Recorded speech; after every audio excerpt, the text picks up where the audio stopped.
Check out this number. More than 99% of U.S. COVID-19 deaths in June were among unvaccinated people. Listen to that, y'all. According to Dr. Anthony Fauci, we fell short of President Biden's goal of 70% of Americans vaccinated with at least one shot by July 4th. Now the concern is how to increase those numbers as the Delta variant spreads.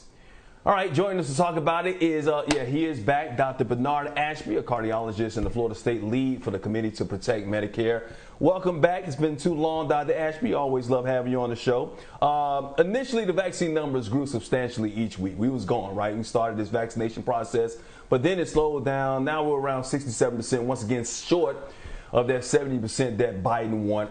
How hard do you think it will be to cross the finish line? Because it appears that the people who want to get vaccinated already have. Yeah, no, I agree. And thanks for having me on again. It's always a pleasure to be here. I love to keep it real and talk to the people. So as far as vaccine rates are concerned, yes, they've greatly slowed down.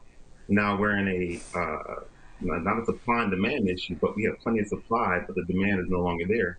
And what you're running into is you're running the pockets of folks who have simply said, I am not going to get the vaccine. I'd rather try my chances and deal with the virus if and when I get it. And what we're trying to do is basically make sure that those pockets of people who are really resistant to getting the vaccine, just to make sure that they're well informed and making a decision that's based on their personal interest and their family's interest and the community. Yeah. Let's zero in on a particular age group, 18 to 24-year-olds, right? We've learned just under 40% have their shots. Why do you think that is, that these young people in that 6-year range, 18 to 24, just won't go get it? I mean, why? Well, to be honest, the risk benefit is much different in that age group than, let's say, somebody who's 65 years old. I mean, their individual risk is not very high.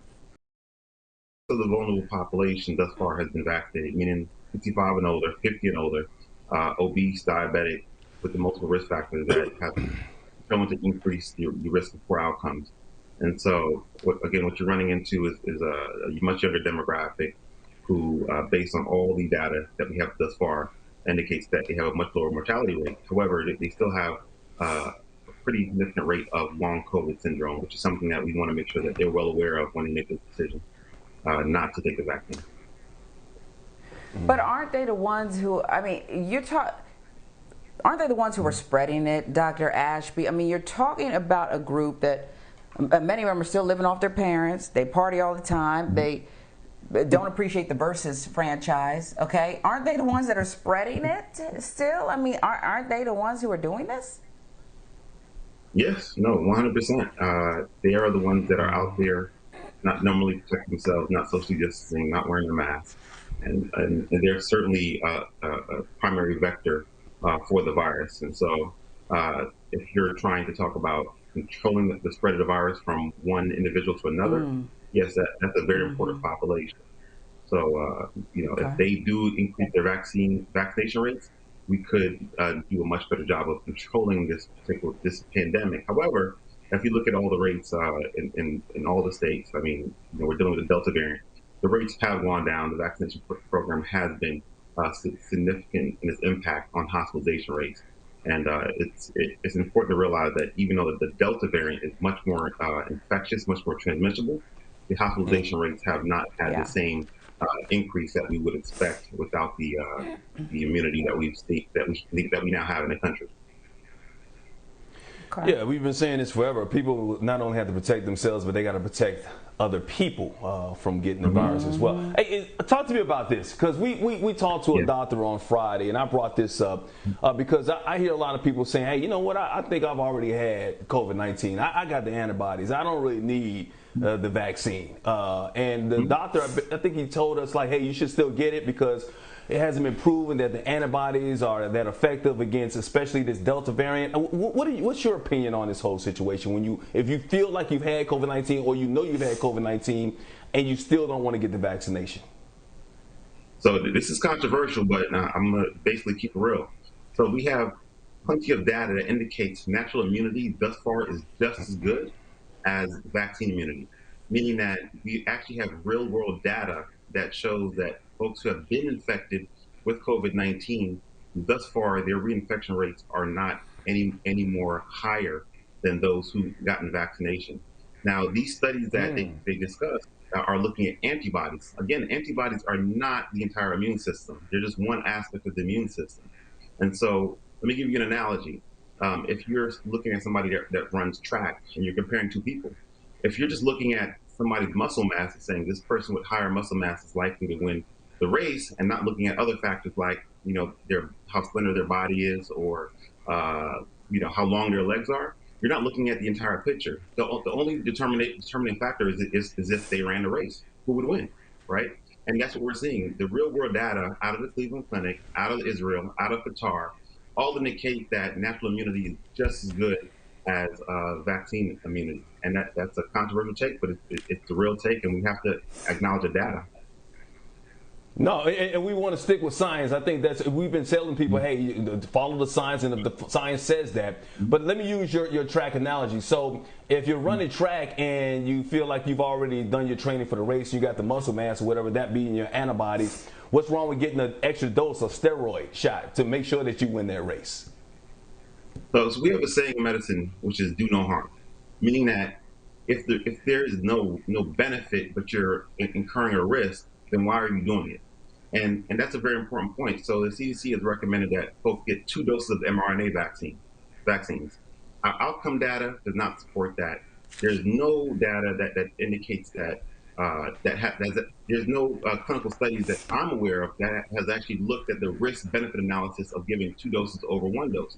Now, we have seen that there is this concept of hybrid immunity, meaning that folks who have been infected, if they get 1 dose of the mRNA vaccine, their immunity is actually very good, actually better, likely better than those who have been vaccinated. So there's some data that indicates 1 dose might be beneficial, but there's really no indication to do 2 doses. And so you're getting a second dose with no measurable benefit whatsoever, yet the CDC recommends that. And that's something that really needs to change. And furthermore, the policies are affecting people's jobs, their ability to travel. And if you say, I don't want to get the vaccine because I've been confirmed infected, and that's the biggest caveat, because a lot of folks think they've had the coronavirus, but not necessarily have a confirmed test or antibodies to prove that. But if you're confirmed, we should really ease up on that demographic, because they are part of the herd immunity. And that's contrary to the narrative that's been woven by the entire media landscape. Because they're saying that if you've been infected, you are not immune, when the data says otherwise. Yeah, and I think maybe you're right, because the confirmation though is the key. Because for so long our testing was Trump poor, if you will. So I mean, I totally get what you're saying. Controversial, but it's almost like they don't want to trust us after everything that's gone down. But let me say this about your track and field analogy. Yes, if you're going to run the race and your name is Sha'Carri Richardson, you're going to win. Okay, Dr. Bernard Ashby and Mike Hill. Okay, you gonna win, right? So before, we only got a few seconds left, Dr. Ashby. Where would you like to leave it? Black and brown people, still a high risk group here. Where should we leave it when you have less than 70% of the country vaccinated? Well, I mean, I said it from day one that once the vaccinations campaign got underway, that the disparities in the deaths related to the coronavirus pandemic are going to increase, meaning that more Black people and Latino people and indigenous people are going to die compared to white folks. And we're seeing that right now, because the vaccination rates are the lowest in Blacks and Latinos. And unfortunately, with this new Delta variant that's spreading, many of our communities don't have that critical mass of vaccinations or immunity, and therefore we're actually risking the lives and unfortunately the overall health of our most vulnerable. And it's really important for us to really understand that we have something out there that's been proven to be effective. And if you have not gotten the virus, and again, if you're concerned, we have plenty of resources where you can learn and inform yourself. But if we don't reach herd immunity in our communities, this virus is going to continue to kill Blacks and Browns at a higher clip. And that's what we're seeing right now, unfortunately.